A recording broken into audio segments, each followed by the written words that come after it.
is a living legacy. Anthony Browder is an author and co-author of numerous publications on the African diaspora, including Nile Valley Contributions to Civilization, and the book that my father gave me when I was a senior in college, From the Browder Files. That book changed my life. Anthony Browder is the founder and director of the Institute of Karmic Guidance, and Mr. Browder has lectured throughout the United States, Mexico, Japan, Africa, and Europe. In his 30-plus years researching ancient Egyptian or Kemetic science and culture, he was the first African American to fund and coordinate an archaeological dig in Kemet. I hope that you have your pencil and paper handy, because you're going to need it. Ladies and gentlemen, elders of the community, our young, promising minds of tomorrow, open your hearts, open your thoughts and your minds, and welcome Anthony Browder.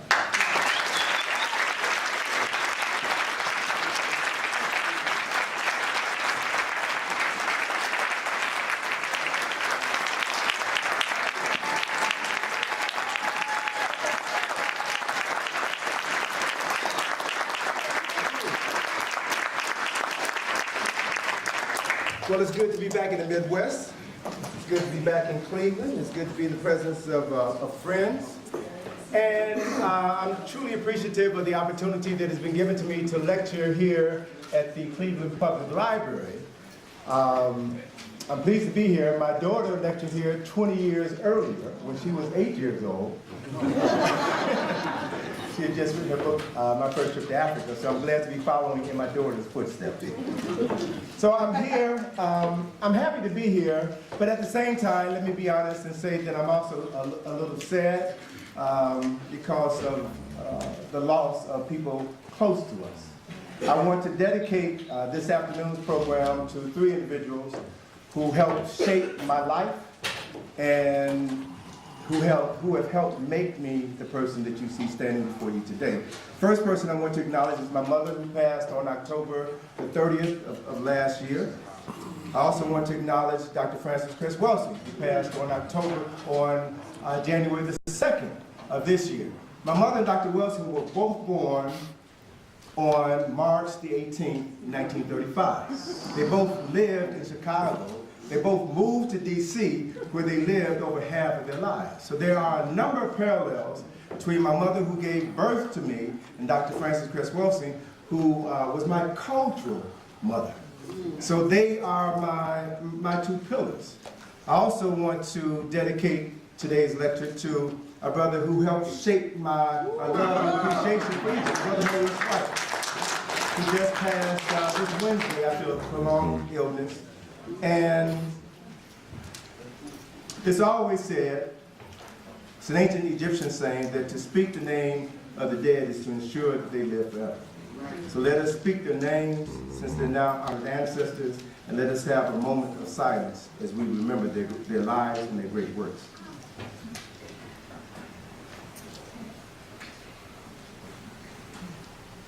Ashe. Ashe. Anybody who's born in the 50s or 60s knows the music of Earth, Wind & Fire. Earth, Wind & Fire shaped my life. I fell in love with the music. I fell in love with the ideas and the philosophies that were embedded in the music. I fell in love with the artwork on the covers. That is what stimulated my interest in Egypt. And one of my most favorite album covers is this album, came out in 1978, All in All. And for anyone who has ever traveled to Egypt before, you'll recognize that building. That building is a recreation of the ancient temple of Ramesses II at Abu Simbel. So after 1977, when Charles Stepney died, Charles Stepney was one of the major writers and producers of Earth, Wind & Fire. After he died, every album cover in Earth, Wind & Fire, from the album Spirit on, had Kemetic images and Kemetic symbols. And it was at that time in 1977 when I was just beginning to cultivate an interest in Egypt. So it was through the music of Earth, Wind & Fire, it was through the album covers of Earth, Wind & Fire that enhanced and validated my interest in Egypt. So it's so important for me to acknowledge the effect that Maurice has had, not just on my life, but on the lives of millions of people all around the world. The subject matter for tonight is African origins. I'm going to talk about African origins from a variety of perspectives, but the most important aspect of African origins is to understand that if you don't know who you are as a person of African ancestry, then you'll be just like this gentleman here in this picture. You won't know if you're coming or going. There's an African proverb that says that if you don't know where you're going, any road will take you there. So it's critically important for any people, specifically people of African ancestry, to ground yourself in your history, your culture, so that we can understand our foundation and then to move forward into life and through life, having been grounded with a firm understanding of self. So let me start at the beginning. I was born in 1951. That's me in 1951. I came of age in the 60s. And anybody who's at least 60 years old would acknowledge that the 1960s, that decade of the 60s, was probably the most significant decade in American history, particularly if you were a person of African ancestry. Why? Because of 4 cornerstones that shaped and defined the 1960s. Those 4 cornerstones were shaped by Malcolm X, Martin Luther King, Muhammad Ali, and Motown. It was the music that gave life to the movement. It was the philosophy of Malcolm and Martin that inspired professional athletes like Muhammad Ali. So there was no separation between your work and your belief. Everything was tied together. And the music expressed our understanding of who we were and inspired us to, as James Brown wrote, say it loud, I'm black and I'm proud. It inspired us to begin to identify with Africa. It inspired us to move in a way that we had never moved before or since.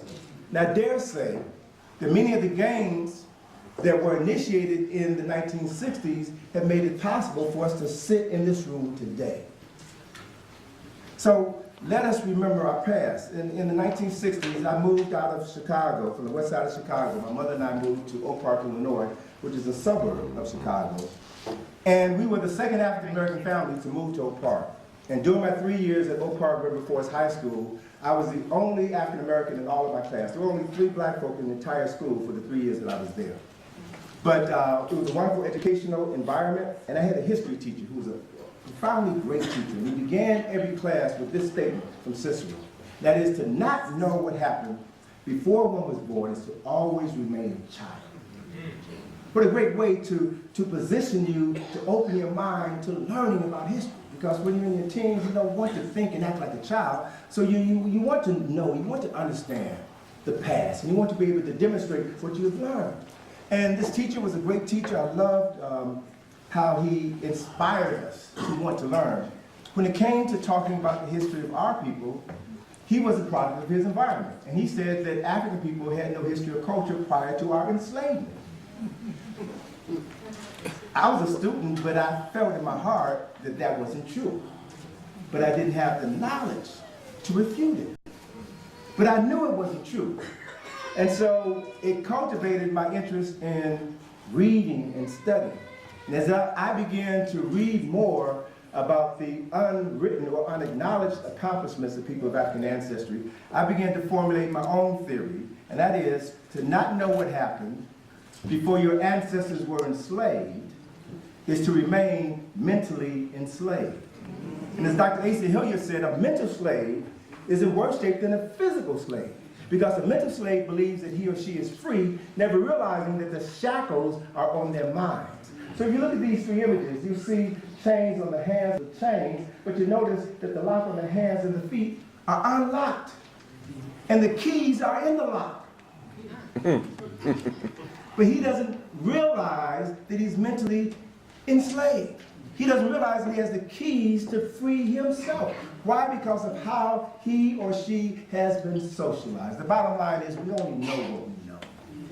So who is responsible for teaching you what you know? So in that light, it is incumbent upon us, specifically people of African ancestry, to read as much as you can, to cultivate a love affair with books. Because if you understand just one aspect of our history, you must understand that when this country was founded, it was illegal for people of African ancestry to read. It was against the law for Africans to read or write. Why? Because if you could write where you were stolen from, if you could record what your language was, what your profession was, what your skills were, what foods you prepared, how you called on the Creator, you then could pass that information on to your children, your grandchildren, your great-grandchildren. So it was illegal for our people to read or write. Why? Because if you could go back to your origin, you wouldn't believe in the lie that we were Negroes. So what has been the effect of this intentional socialization of a people? We can find clear evidence in a statement that was made 1832 by a man by the name of Henry Berry on the floor of the Virginia State Legislature, when he said, and I want you to listen to this, I want you to understand the depth of the systems that were created in order to minimize our ability to live as human beings in this country. Henry Berry said, and this is a direct quote, speaking to other politicians, he said, "We have so far as possible closed every avenue through which light may enter the slave's mind. If we could extinguish their capacity to see the light, then they would be on the level of the beasts of the field. Our work would be complete and we would be safe." Now let me unpack that for you. We have so far as possible closed every avenue through which light may enter a slave's mind. Light is a metaphor for knowledge. So we've done everything within our power to prevent enslaved Africans from acquiring knowledge. And he said if we could extinguish their capacity to gain knowledge, then they would function on the level of the beasts of the field. They would live and function like animals. And what? Their work would be complete and they would be safe. So their safety was tied to our being ignorant. That's a system that was created and has been maintained and is functioning very well today in every city throughout the United States to keep us functioning on the level of the beasts of the field. Bell Hooks, in a more contemporary setting, talked about the effects of this, and that she talked about what police do. And we need to be clear about the history of police. The first police forces in this country were the slave patrols, men who were hired to catch Africans who had run away and to prevent other Africans from running away. That was the first police force. They were there to serve and protect the masters, to protect their property. So Bell Hooks says that the objective of police officers lynching black males 150 years ago, shooting and choking black males today, is not to kill individuals, but to send a message to every black person in America that this can happen to you. And it has been happening to us since the beginning of our sojourn here in America. I travel to Egypt all the time, and it never fails that I don't get a question from someone at least once or twice a week. Do you feel safe traveling to Egypt? Hell, I am safer in Egypt than I am in my own hometown. I'm safer in Egypt than I am in Ferguson. I'm safer in Egypt than I am going to a church in Charleston, South Carolina. This is a historical reality. My life has more value in a foreign land than it does in my own homeland. That's a fact, and I've been living with that fact for 64 years. And so we have to begin to look at how we respond to others' actions. The choking death of a brother prompted many of our people to say, throw their hands up in the air and say, "I can't breathe, I can't breathe." That is a reaction. That is a reaction. And from my position, that is an inappropriate reaction. Why? Well, if you understand anything at all about African spirituality, spirit is the essence of life. Spirit is breath. Have you ever wondered why when someone sneezes, what do you say when someone sneezes? God bless you, or Gesundheit, which is German for God bless you, right? Why? Because it was believed for the longest time that when you sneeze, you expel all the air out of your body. And air is spirit. Air is life. And so the appropriate response was to say, bless you, so that you would be infused again with breath or life. Breath is the essence of life. So why should we go around saying, I can't breathe, I can't breathe? I was having a discussion with a colleague of mine at Chicago State University last year about this issue, and we came up with this design for a t-shirt. We will breathe. We did not come here to die, because our ancestors lived through us. We are the vessels through which they manifest themselves, so we must breathe. We're here for a purpose, and we're clear about what our purposes are, so we don't limit our relationship with our ancestors. That's a profoundly basic African reality. So we have to know this, we have to understand this, so that we can be the vessels to which our ancestors will speak and continue to do their best work. As was mentioned in my introduction, I've been to Egypt a few times. I've been traveling in Egypt for the last 36 years, been in Egypt 51 times. Wow. And it was Maurice White who piqued my interest and my curiosity in Egypt. It was Ivan Van Sertima in 1977 when I went to hear him at Georgetown Law School. He had just published his first book, They Came Before Columbus, The African Presence in America. And he talked about Africans from Egypt, the Nile Valley, who built ships, navigated the Nile River, the Mediterranean Sea, and the Atlantic Ocean, and traveled to the Americas 2,500 years before Christopher Columbus, and left evidence of their presence all throughout Mexico. I traveled to Mexico with Van Sertima on 2 trips, and I've seen the evidence. I've seen the temples. I've seen the so-called Olmec heads. The most important thing that I took away from that initial gathering with Dr. Van Sertima was when he said that these Egyptians were Africans. And I had never heard anyone say that prior to 1977. So I began to revisit this idea as to who the ancient Egyptians were. I made my first trip to Egypt with Dr. Ben in 1980. And I've been going back regularly ever since, because I have found in Egypt the evidence which validates our origins as thinking and productive people. It's all there if you know what to look for. So, why is Egypt important? Egypt is important because whoever controls the history of Egypt stands at the head of the human family. Egypt is the oldest documented civilization known to mankind. And, by the way, Egypt is in Africa. There's no such thing as the Middle East. If Egypt is in the Middle East, then we have to ask ourselves, where's the Middle West? Where's the Middle North? Where's the Middle South? There is no such thing. That was a geopolitical term that was created in the early 20th century in order to separate Egypt from Africa, and therefore separate the history and the culture and the accomplishments of ancient Egypt with African people. So we study this history from an African perspective. We study this history because all history is a current event. There's nothing new under the sun.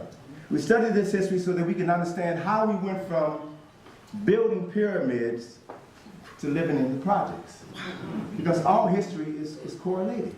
We study this history so that we can understand how we went from being kings and queens to being players and getting played. Right. All history is a current event. So it's important for any people to know their story. It's important for any people to have the right to tell their story and to teach their stories to their children for the benefit of those generations that have not been born. That's a right that every person should have. So when you travel to Egypt, there's certain structures, architectural structures, that you'll see in Egypt that have been exported all over the world. My freshman year in college, I majored in architecture, so I have this profound love and appreciation for architecture, and specifically the science of architectonics, which is the science behind the creation of buildings and the creation of spaces around buildings, and understanding how buildings and the spaces around them affect people who move in and out of those buildings or walk around those buildings, how it affects them psychologically and emotionally, as well as physically. There's a whole science to the construction of buildings and cities and areas around cities. It's an art. It's a fine art. So everywhere I go, I study buildings. This is a photograph of the Temple of Ramesses II in the city of Luxor. And there's an architectural feature here that's quite prominent. It's called a tekhen. The Greeks refer to it as an obelisk. It is the oldest symbol of resurrection known to man. But this structure was usually erected at the entrance of every temple in Kemet. Kemet is the original name for the country that the Greeks later called Egypt, right? And so once you understand this African model, then you can trace it anywhere in the world. So the architectural design of these steeples in front of churches was copied from the tekhen that stood in front of temples. So living in Washington, D.C., as I have for the last 46 years, I became aware of this structure. And I said, wait a minute, I've seen that in Egypt. What is it doing in D.C., in the geographical center of the city? And why don't people know that that is a symbol which represents the resurrection of the first human being on this planet, an African king by the name of Asar? People don't know this story. So I began documenting other Kemetic architectural elements in Washington, D.C. And of course, millions of people come to D.C. every year, marvel at the architecture. They marvel at the reflection of the Washington Monument in its reflection pool, and say, well, that's all right. It's no big thing.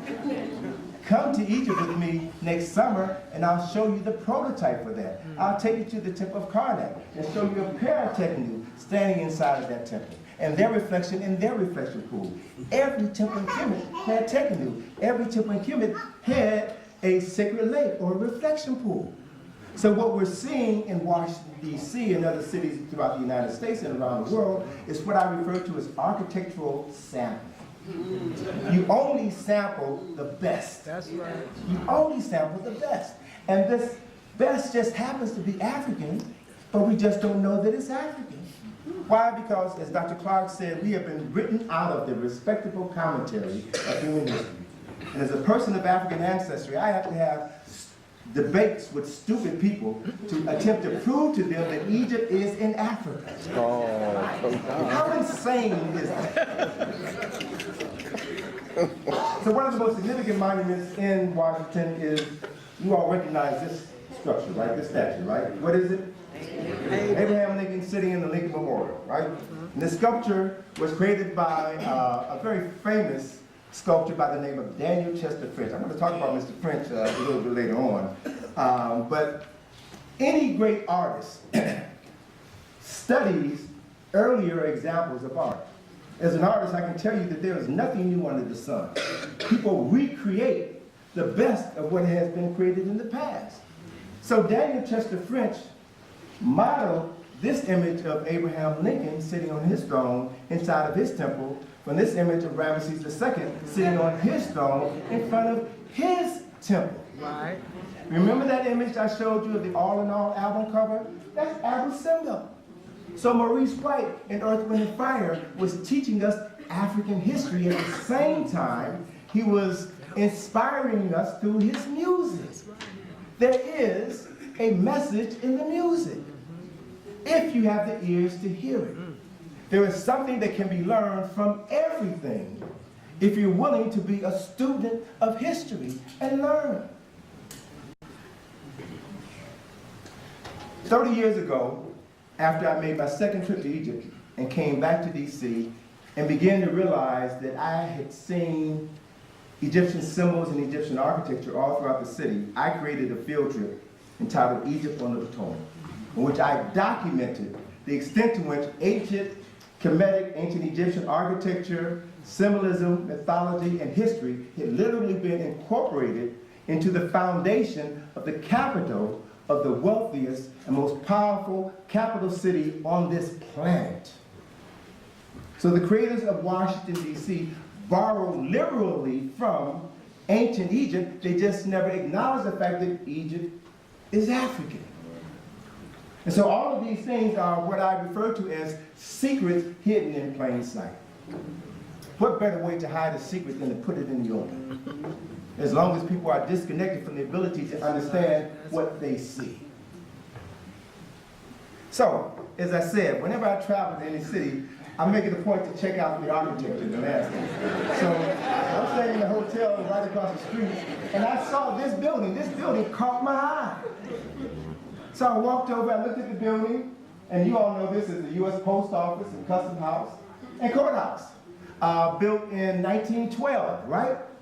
Well, what I discovered, there are two statues flanking the entrance to the building.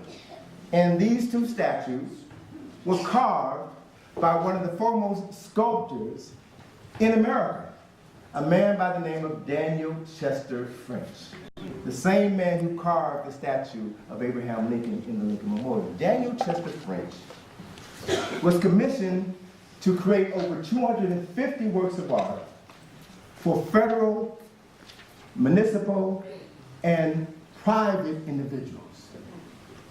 And there is a plaque underneath both of these statues that gives a brief history of Daniel Chester French, talks about his prominence, his training, and then the second paragraph goes into great detail to describe the symbolism within this sculpture.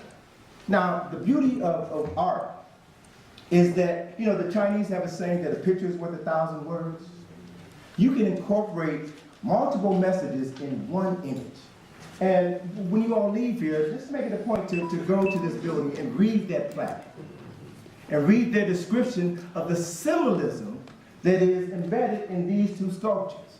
Now, I'm showing you this picture to set you up for what I'm going to show you next. All right? And what I'm going to show you next is the U.S. Customs House in New York City that was built 5 years before the one across the street, 2 blocks away.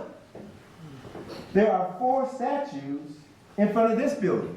And guess who carved these statues? Daniel Chester French. These statues are called the 4 continents: Asia, America, Europe, and Africa. And all of these statues, all of these images, just like the 2 images right down the street, are women. Why women? Why are the continents named after women? Because it's a metaphor for the capacity of women to bring life into the world. Women are the bearers of life. They create individuals, they create cultures and civilizations. So metaphorically, a woman symbolizes a continent, the people of a continent, right? So for the purposes of my discussion today, I'm just going to focus on these 3 statues.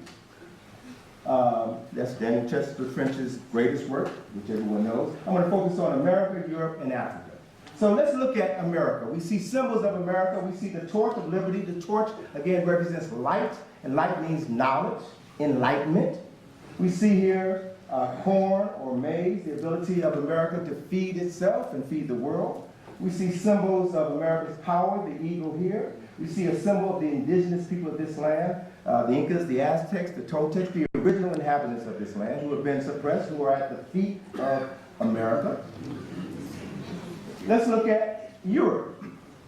And the image of Europe that we see is an image of Minerva.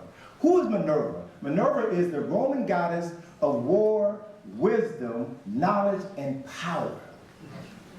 And we see the symbol of Roman leadership, the eagle, which is the same symbol that America adopted from their European cousins, symbol of power. We see that Minerva has on her chest a breastplate of war. Minerva is victorious in every battle that she's engaged in. She never loses a battle. We also notice that Minerva has her left hand on a book. A book represents knowledge. But in this instance, the book is open. So an open book represents the application of knowledge. And this open book rests on the world. So this is a metaphor that represents Minerva, or the Roman Empire, using their knowledge to control the world, the people and the resources of the world. Now let's look at Mother Africa. Mother Africa. She is nude from the waist up. She appears to be unconscious. She is spent. She has been used. She has been worn out by discoverers, by invaders, by colonizers, by enslavers. So this image of a person being asleep or unconscious is a metaphor for death. She is dead. She doesn't have the ability to control herself, to protect her land, protect the people on her land, to protect her resources, because she has been ravaged for hundreds and hundreds of years. And so she can't protect her possessions. She can't protect the animals of this land. She can't protect her ancient history. This is the profile of Hera the so-called Sphinx. She can't protect the heritage of this land. This symbol here underneath the paw of the lion is the Bedet, the winged sun disk. It was carved above the entrance of every temple in Egypt. She can't protect her history, so now others can come in and appropriate their history and say that it's theirs. Say that the Egyptians are not African, are not black. We also see this symbol of the falcon, which is the symbol associated with royal power in Egypt. This was the inspiration for the eagle that was appropriated in Rome, and the same eagle that's used here in America. That is the inspiration behind the eagle that's on the front of the Great Seal and on your US dollar. Now, as significant as these three images are, the front of these images are, what is even more important, what is even more compelling is what's on the side of each of these images. Hundreds of people go inside of this building every single day. And I doubt seriously if one of them a month has ever taken the time to look at the images on the side of each of these statues. They tell a story. So let me show you what's on the side of each of those three statues. On the side of Africa, here's the profile of Hera, the so-called Sphinx. Here's the head of the Sphinx. And notice behind the head is a man. He's a thief. He's just stolen something, which he has here in his hand. Symbolically, metaphorically, he has stolen the knowledge of Africa. And as a result of that theft, Africa is unconscious. She is dead. She has no control of her past, her present, or her future. Look at Minerva now. On the side of Minerva is that thief who's now in Europe. And he's reading a book. So he has brought the knowledge of Africa into Europe. And Minerva has now used that knowledge to control the world. Now, this is Daniel Chester French, ladies and gentlemen. I'm just interpreting his handiwork. Look at America. And we now see that same thief is in America, but the covers have been pulled off him. So he's now free to move throughout the north and south continent of America. And notice behind the thief is the same vessel that the thief was holding in his hand in Africa. Can you all see that? Yes. It's right in front of your face. And it tells a clear story if you have the eyes to see and understand what has been in front of your face all along. So what's the relevance of all of this? This is important because people who have been stolen, people whose history has been stolen and marginalized, must engage in acts of Sankofa. Sankofa is an Akan word from Ghana, West Africa, which encourages a people to go back and reclaim your past, your memory of the past, the knowledge of your ancestors. They declare that it is not forbidden to go back to reclaim your past. Now, how many of you all, when you mentioned to your family or friends that you were coming down to the library to hear somebody talk about African origins, how many of your friends say, you want to hear something about that black stuff again? Why are you interested in that black stuff? Why is it that we're the only people who are marginalized whenever we attempt to do what everybody else does and everybody else takes for granted? To know your past, to know your origins. That's right. We've been socialized to believe that we have no past worth remembering. And as a result of that light being extinguished, we will always function on the level of the beasts of the fields. And those who created these circumstances will remain safe. That is their plan. And it's been working pretty well. Well, it's about time for that plan to be thrown away. It's about time for a new plan to be implemented. But a new plan requires thought. Not a reaction, but thought. Careful thought and planning. So, that's why I've written all the books that I've written. That's why I do the research. That's why I travel to Africa, to document what I see and to make that information available to others. So I've done everything in my power to make up for all of the centuries that we were not allowed to read or write. I'm going to write everything I can before I die.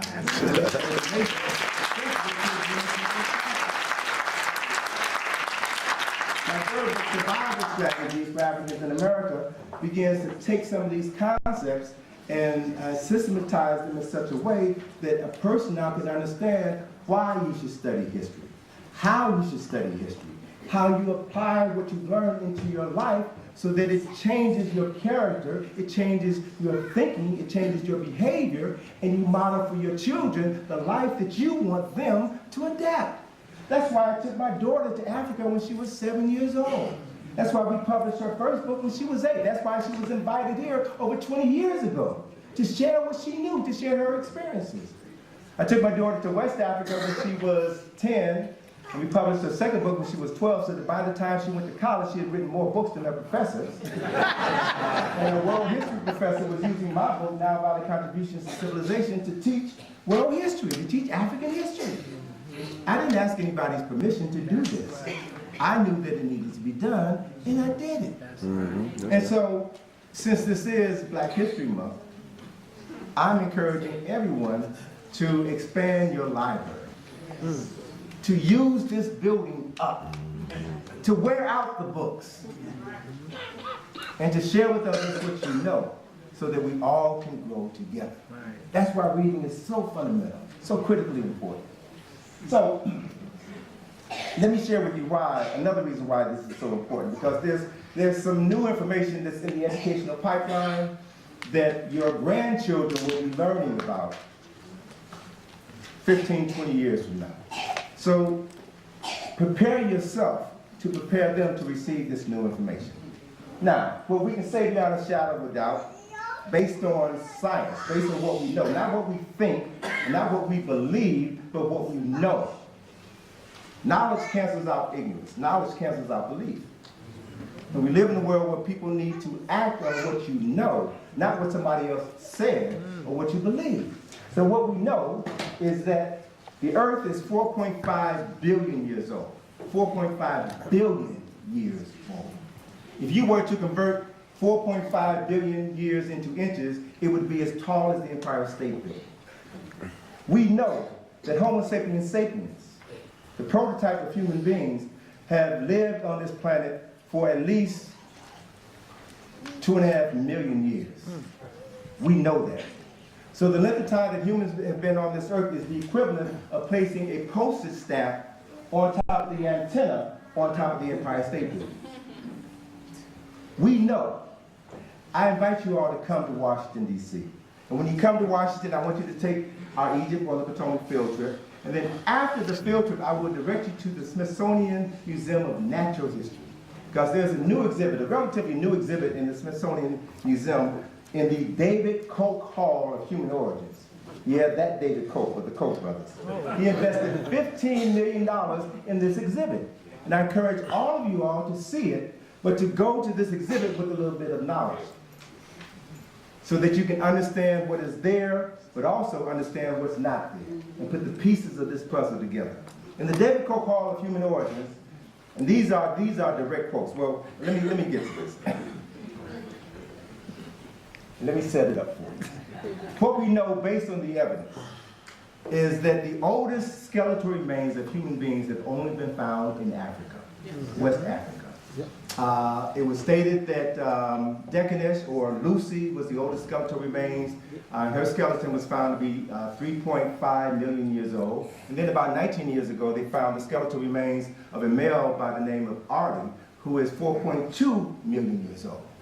So based on the archaeological evidence, the oldest skeletal remains of human beings have only been found in Africa.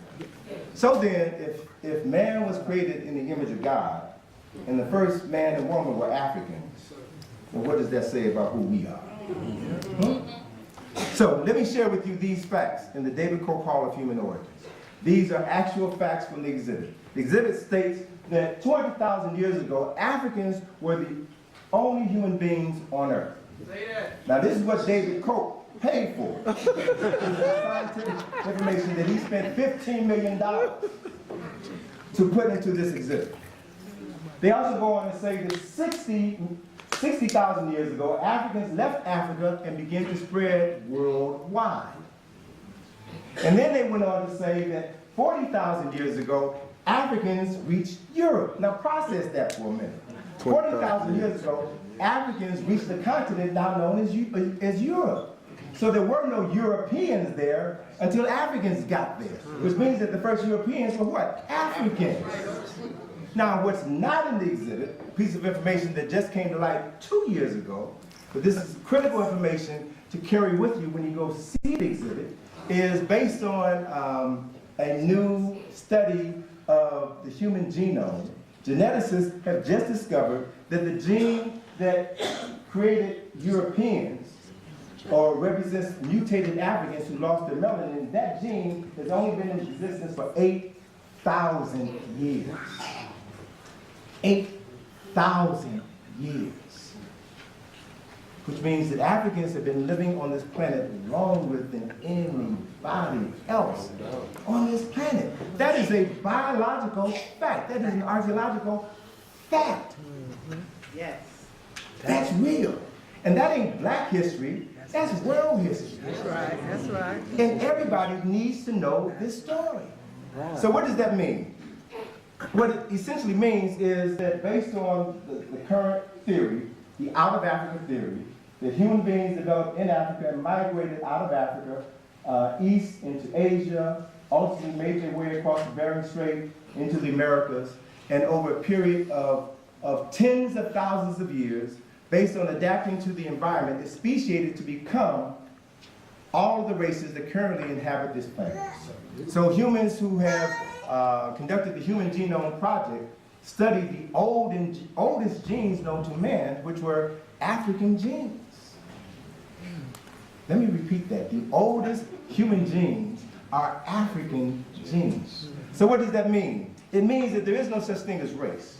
Race was a false construct that was created by racists in order to separate people by color and to say that the people who had the greatest amount of melanin or color in their skin had the least amount of intelligence. That is a lie. There's no such thing as race, but there is such a thing called racism, which is alive and well. And if we honor the legacy of Dr. Francis Cress Welsing, every one of us will buy a copy of the ISIS Papers and study that book. It is not a book to be read, it is a book to be studied because it lays out the system of white supremacy that was created in order to maintain this false notion of white superiority. So if race is an illusion, then the reality is we are all African. Right. Some just appear to be more African than others. Right. But we're all African. So what does that mean in real time? Who is that man? President Barack Obama, right? And what is the historical distinction of President Barack Obama? Barack Obama, we were told, is the first black president of the United States. That's a lie. That's a lie. Barack Obama is not the first black president of the United States. BROWDER, what are you talking about? Well, if you study the history of some of the presidents of the United States, you'll find that there were 6 presidents of the United States who were light enough to pass. BROWDER, what are you talking about? I'm talking about the work of Thomas Jefferson, who in his book, Notes for the States of Virginia, introduced the 1-drop rule. And that was, if you have 1 drop of black blood, you are black. Now, if that ain't black power, I don't know what it is. 1 drop of black blood makes anybody black. And Thomas Jefferson created the classifications for determining who was black and who was not black. He said, a mulatto is an offspring between a black and a white parent, a person who was half black. So Barack Hussein Obama is a mulatto. Right. His mother is white, his father is African, so he's a mulatto. Right. But he looks black. And through the last 7.5 years of his presidency, he's been treated like a nigger. That's right. And that's the truth. And we all know that. We don't want to say it, but we know it. He has been disrespected more than any president in U.S. history. I live in D.C., and I can tell you without a shadow of a doubt, I know brothers who work for the Secret Service. And he said that he has received more death threats than almost every president of the United States combined. That they have not had enough resources to provide the level of protection that he needs. That's real. That's real. So, following Thomas Jefferson's definition, a quadroon is an offspring of a mulatto and a white parent, a person who is 1/4 black. And an octoroon is an offspring of a quadroon and a white parent, a person who is 1/8 black. So according to this definition, all of these men, from Thomas Jefferson, Abraham Lincoln, Andrew Jackson, Warren Harding, Calvin Coolidge, Dwight D. Eisenhower, all of these men were either octoroons or quadroons. So according to Thomas Jefferson's own definition, all of these men were black. Right. So what does that make Barack Hussein Obama the first obviously black president? These men were light enough to pass. And in a racist nation where you can be killed just for being black, they took the easy way out. And they passed. Right. And just happened to have been elected president. So if we're going to teach history properly, if we're going to teach American history properly, let's start with this fact. This is an American history fact that should not be limited just to Black History Month, if we're going to be honest. But sometimes honesty is a tough thing to do. If you live in what Gore Vidal referred to as the United States of amnesia. Dr. John Henry Clark coined the phrase, all history is a current event. And in the late 1960s, Dr. Clark wrote the narrative for a series of, I believe, 30 historical posters published by Budweiser. And they were part of the great kings and queens of Africa. Now, Dr. Clark was one of the founders, great teacher, a great man, a great teacher, one of the founders of the African Heritage Studies Association. Dr. Clark, as the first president of the African Heritage Studies Association, was part of a group of African Americans who were responsible for expanding Negro History Week to Black History Month. Okay? So Dr. Clark said, listen, black folk drink beer, so while they're in the bar drinking, why don't we produce some ads that can teach them black history? So when they come home, they can tell their children what they learned in the bar by looking at one of the posters published by Budweiser every February. So he produced a series of posters describing great African rulers, great African kings and queens. This is a historical truth that most folks don't know. So he talked about these personalities, and Budweiser hired African-American artists to illustrate them. And Dr. Clark wrote the narratives for all of these posters. And if you all were like me, we had these posters on our dorm room, and we covered up the Budweiser part. But there was so much rich content in the photograph and in the brief narrative. So all of these stories were designed to teach us our history, to take us back to our origins, to take us back to our African origins, to teach us what we were not being taught in school. Hannibal, right? I remember when I saw this poster of Hannibal, I said, well, wait a minute. I remember seeing the movie Hannibal when I was a kid. And the person who played Hannibal was Victor Mature, a white man. Right. So I'm looking at this poster and I'm getting an education. I'm realizing now that people have been lying about our role in history for hundreds of years. Living in D.C., there's a war college in D.C., in southeast D.C. And in the war college, they still teach the military strategies that were developed by Hannibal over 2,000 years ago. That's how important this African man was. Almost brought Rome to its knees. So our story didn't begin in slavery. Our story is the greatest story never told. That's right. And it's a story that needs to be told. The posters, they covered the one country specifically were the posters of Egypt. There must have been at least maybe half a dozen or more posters about different Kemetic or African personalities.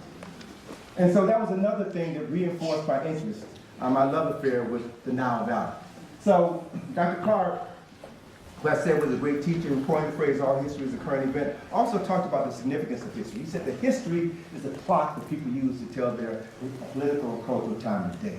He said that history is the compass that people use to find themselves on the map of human geography. History tells the people who they were and where they were. History tells the people who they are and where they are.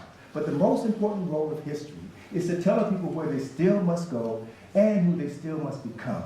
The relationship between a person and their history is like the relationship between a mother and her child. And we have been living in this country like motherless children. And it's so critically important for us to know our story, not just during the shortest month of the year, but every month as long as we live. and we'll still only be scratching the surface. There's so much that needs to be told. So Dr. Clark wrote the introduction to my second book, Nile Valley Contributions to Civilization, which I'm really pleased to have discovered today was the book that you all were reading for this week. So I love it. I love it. The more we read, the more we're able to free our minds. So this cover, this illustration on the cover of the book shows you the genesis, the African genesis of culture and civilization. Kemet, or Egypt, is the oldest documented civilization known to man. So if you study the foundation, the root, you can see how others have borrowed from this root to lift themselves up out of ignorance. The Nile River is the longest river in the world. It's over 4,000 miles long. The Nile River flows from south to north. So the culture that flowered in Egypt began up south, in Sudan, in Kush, in Ethiopia. It is an African culture that gave birth to the greatest civilization known to man. So here's a timeline that illustrates some of the major points in the 3,000-year-old history of ancient Egypt. And what I've done on this timeline is show you actual photographs that I've taken in Egypt of the actual African rulers, so that you can see all of the major rulers during all of the 4 golden ages of Egypt. From the first dynasty to the 25th dynasty were all African. But it wasn't until the Greeks came in and conquered Egypt in 332 that the images of the statues changed. The Greeks only controlled Egypt for approximately 300 years until the Romans came in 30 BC and took Egypt away from them. So when you look at the Discovery Channel or National Geographic Channel, the images that you will see of the Egyptians are these people and not these people. They came at the end of Kemetic culture and civilization. Egypt is a Greek word. The Greeks added nothing of value to the history and culture of Kemet. They copied it. They prayed to the Kemetic gods. They adopted Kemetic customs. And then the Arabs didn't come into Egypt until 648. And now they have control of everything. So let me give you a simple illustration. This shows you all of the African rulers of Kemet. It makes a profound distinction between Kemet and Egypt. Right. Beautiful. And these are the people who now control Egypt today. They are Johnny-come-latelys. Their ancestors had nothing to do with building any of the temples, any of the pyramids in ancient Kemet. As a matter of fact, more destruction probably took place in Egypt under Arab rule than under Greek or Roman rule. I have some wonderful conversations with my friends in Egypt. I teach them the history that they don't even know.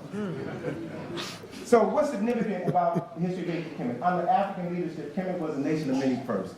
The civilization of Kemet gave us a 24-hour day, the first calendar of 365 and a quarter days. Time is an African concept.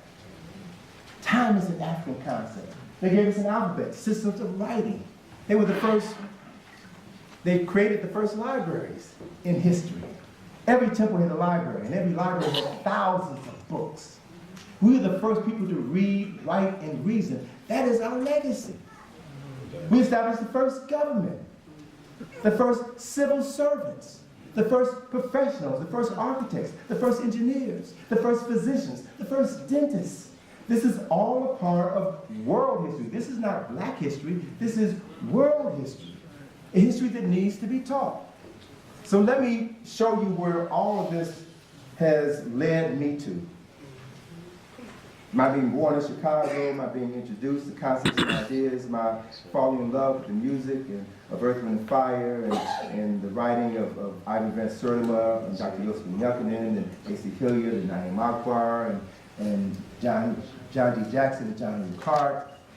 They helped to shape my understanding of Nile Valley history and culture. So for the past 8 years, we have been funding the excavation, conservation, and restoration of 2 25th Dynasty tombs on the west bank of Luxor, Egypt. It is a project that is named in honor of my colleague, my brother, Asa G. Hilliard, who died in Egypt at a conference on August the 13th, 2007. So when our friend died, when our brother died, his death came as a sudden shock to us all.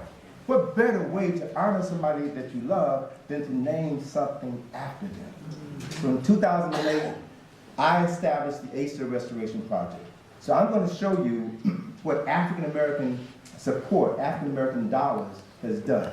This tomb of this priest, Karakamen, 25th Dynasty tomb, a 2,700-year-old tomb, was discovered 10 years ago by my colleague, Dr. Lena Pistakova, a Russian-born, American-trained Egyptologist, who discovered this tomb in 2006, but she could not get funding from traditional sources. So when I met her in 2008, she had run out of money. So we have been responsible for financing the excavation of this tomb, the reconstruction of this tomb. So I want to show you what African American investment in African history has produced. Here is the village of Colonel, which was built over the site of this tomb. This photograph was taken in around 2008.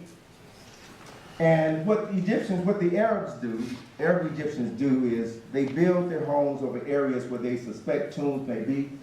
And after their homes are built under cover of darkness, they dig through the floor until they find something.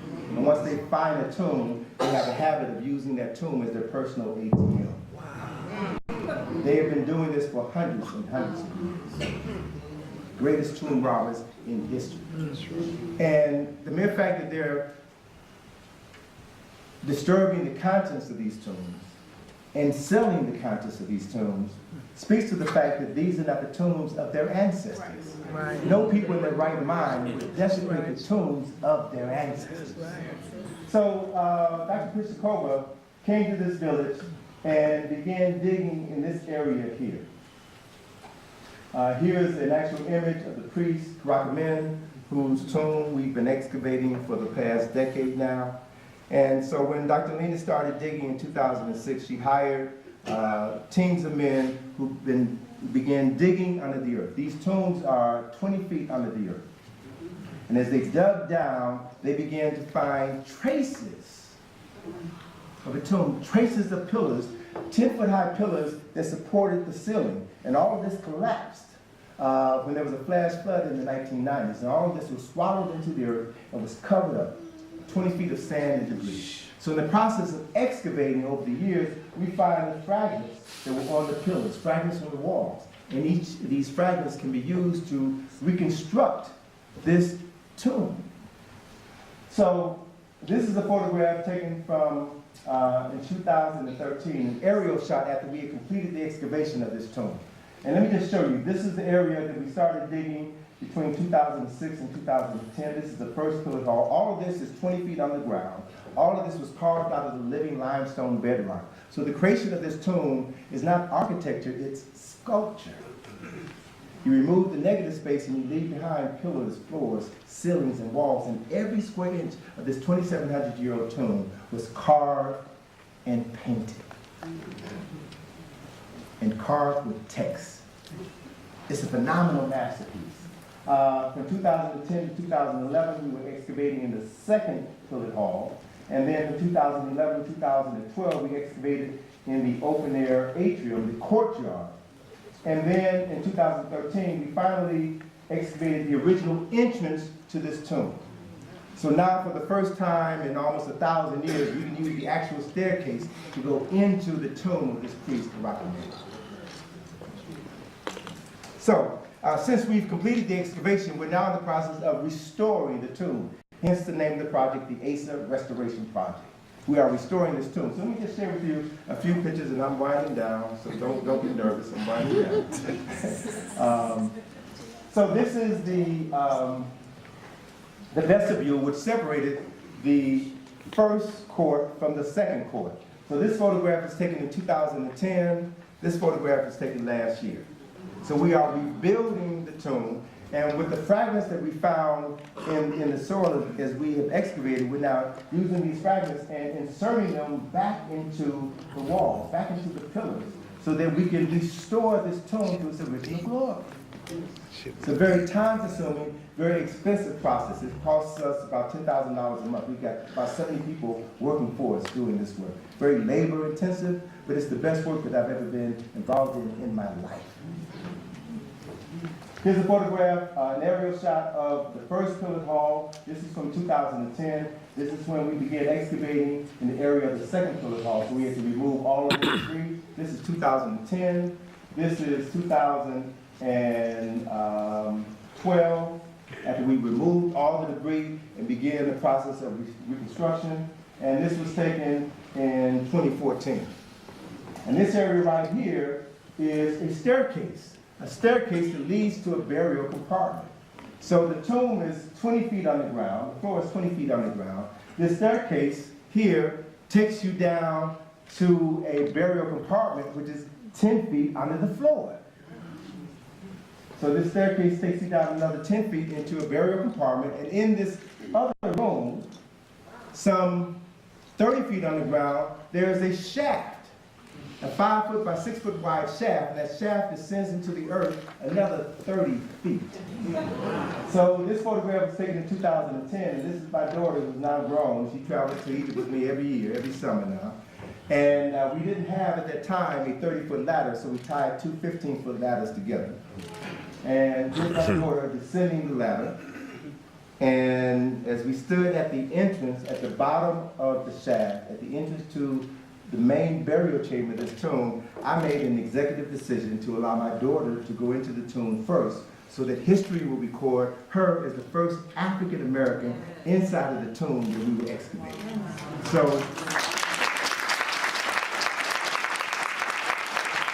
this is a photograph taken in August of 2010 of my daughter and I inside of the main burial chamber of this priest, Karakamen. My daughter and I spent a week there, just the two of us, excavating alone in this small space, this small room, finding things and having serious daddy-daughter conversation. Serious daddy-daughter conversation. But the thing that I'm proudest about our accomplishments was 2.5 years ago when we rebuilt the western wall along the main axis of this temple tomb. And within the western wall, at the end of the western wall, there is this doorway. Contemporary Egyptologists refer to this as a false door, which is an asinine statement because this is not a false door. This is a spirit door. Within African traditions, it is known that the spirits live on the other side of the physical world. So this doorway here, guarded by a sar, allows the spirits of the ancestors to cross from the physical world into the spiritual world. Bless you, young man. And so we rebuilt this spirit door and are still finding pieces, such as this piece here, which we're now inserting into this wall. So hopefully within the next 2 years, we'll have maybe 90% of this wall completed. So just to give you a shot, this is 2005 when the village was still in place. In 2009, working with Zahir Wallace and other Egyptians, once we were able to prove the historical significance of this archaeological site, they demolished the village, relocated everyone 2 miles away, built a new city for them, and now we have unfettered access to this site. We're going to do Q&A in a minute, so just sit tight. Right? So this is a shot from 2015 as we completely excavated Rakamen's tomb, and then there's another tomb right next door. We're excavating in this tomb now. So we've got two projects going on simultaneously. So it's very exciting work. And the thing that makes this work so notable is the fact that we make it possible for others to come and work with us at the site. You don't have to be an archaeologist. You don't have to be an Egyptologist. There are plenty of things that any person can do to help us with registration, with data entry, with photography. So there's a couple folk here. Brother Kaka was here. Nana, Kwa, David came to the site year before last, right? Came to the site year before last. So a number of people have traveled to Egypt and have worked at this site. So we're making it possible now for folk, young and old, to come and be a part of history. So these are photographs for folk, and this is Brother Terry right here, right? Terry and Kaka from last summer, spent the summer with us. So we're asking for volunteers to come and spend at least 2 weeks. 2 weeks to work. This is not play, this is work. Temperature averages last summer was probably the hottest summer. The average temperature was about 117. Oh. But it's a dry heat. But you don't notice the heat when you get your hands on an artifact that's 2,700 years old. When you're touching a piece of African history. I mean, this is the greatest joy that anybody could ever have. And the next phase of the project is we're going to begin a campaign shortly to build a retaining wall around the tomb of Karakumin, and then sell blocks that can be inscribed the names of your loved ones, the names of your ancestors, or the names of your fraternity or sorority organization. So this is the next phase of the ACE Restoration Project. Yeah. So just to give you a view as I'm winding down now, this is an aerial view of the area where we're excavating, in the area known as South Ossisif. We are right here. This is the Ossisif mountain range. We are south of Ossisif. Here's the tip of Hatshepsut, for anyone who's been to Egypt before. Here is the Valley of the Kings. Here's the Valley of the Queens. So we are in an area that we have labeled the Valley of the Ancestors. Because what we have found, since all of the houses have been removed, we found that at least 27 of these houses were built over tombs. So we've got 27 additional tombs at our disposal. So where I initially thought that I would maybe be involved in this project for 10 years, I would probably be involved in this project for at least 2 or 3 lifetimes. So, this is the retaining wall that's going to be built, connecting Kemet to Kush. All of this is 25th dynasty.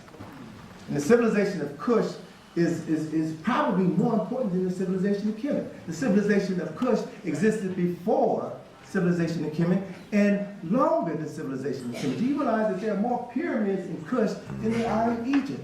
There's 118 pyramids in Egypt. There's over 500 in Kush. So there's research that needs to be done in this part of Africa as well. So we need to train the next generation of archaeologists and anthropologists. So here's some general information about the ACE Restoration Project. You can go to our website and see videos, see other. So as I close, I want to paraphrase something that Benjamin E. Mays shared with the students at Morehouse on a regular basis. He said that life is just a minute. There's only 60 seconds in it. Forced upon you, can't refuse it. Didn't seek it, didn't choose it, but it's up to you to use it. You'll suffer if you lose it, must give account if you abuse it. It's only a minute, but eternity is in it. Every second counts. So in that context, as I leave, I want to ask you a very basic and fundamental question. How will you use your time? Know this, understand this. As Brother Lister Middleton said, minute by minute, hour by hour, as you lose your historical and cultural memory, you lose your power. So sharpen your eye, tune your ear, take a deep breath, and be inspired by your ancestors so that you would know that your past, present, and future, your African origins are here and here. Ashe? Ashe. Because we are the vessels to which our ancestors speak and do their very best work. Ali, it's yours.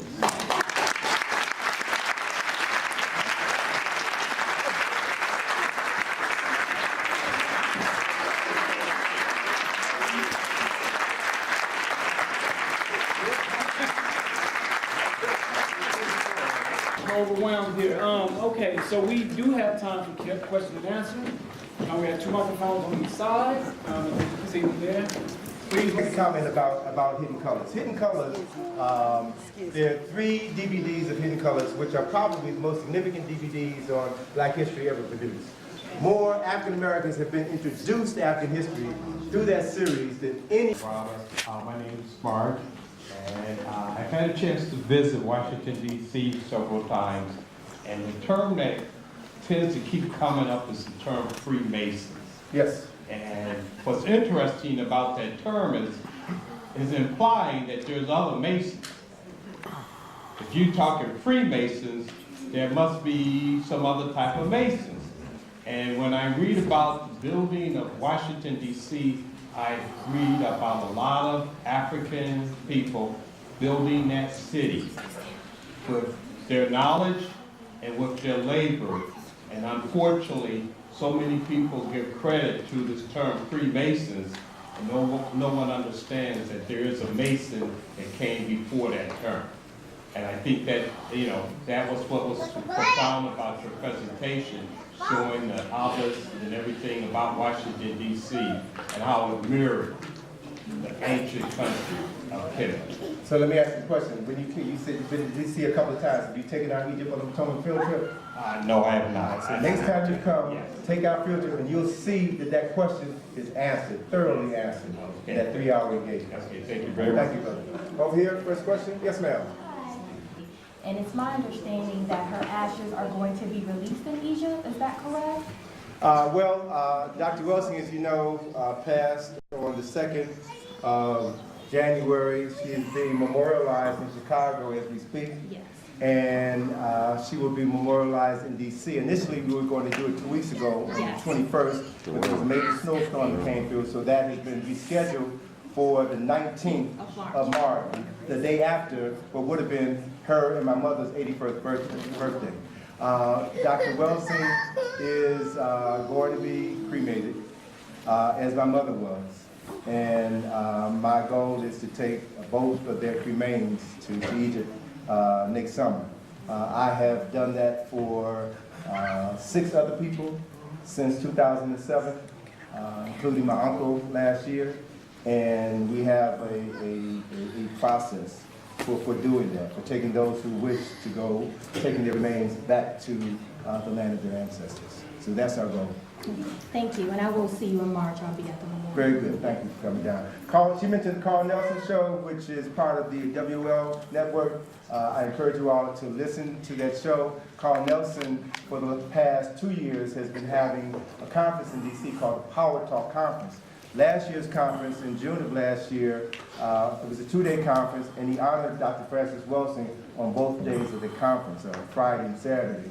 And I'm so pleased that we did that because we had no idea that she was going to leave us 5 months later. We had no idea. And the reality is, we never know when any of us are leaving. So it behooves us to do the best we can while we're here. It behooves us to be kind and loving to everyone in your family, or everyone you encounter while you're here, because you don't know when you're going. And once you leave, the only thing that you leave behind are your memories. There's another temple in the Metropolitan Museum in New York, the Temple of Denver was the temple that was saved. And so many temples were not saved. They're now under 50 feet of water. Many people, Nubian people who refused to leave.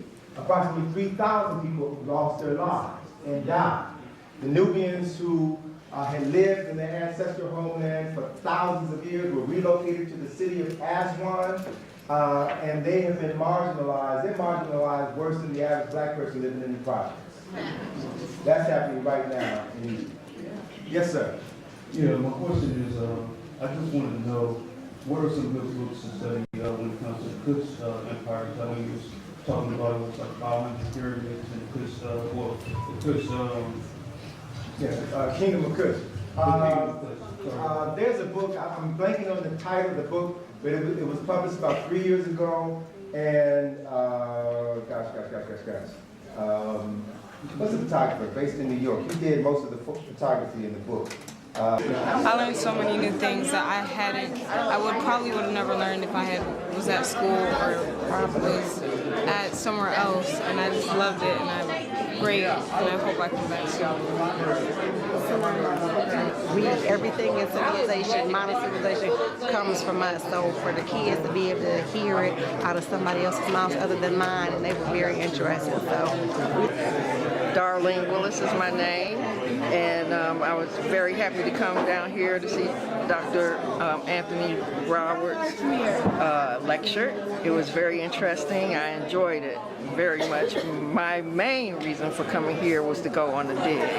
So I'm going to talk to him about the dig since I've been to Egypt one time, and I'm ready to go back to do something else. Thank you.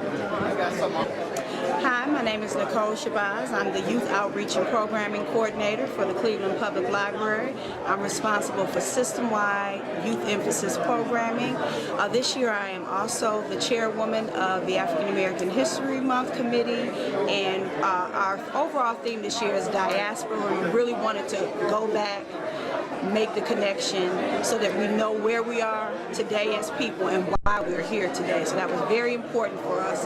And bringing Anthony Browder, Brother Anthony Browder, today to talk about the African origins of all humanity was so very important to set the context for us for this month. And I'm so absolutely, completely ecstatic and overjoyed about the awesome turnout. We had over 350 attendees at this event, and just the knowledge, the truth, not just Black history, but as he said, world history that he unleashed in his presentation brought me to absolute tears, and I'm so very glad to have had the opportunity to bring him to the Cleveland Public Library.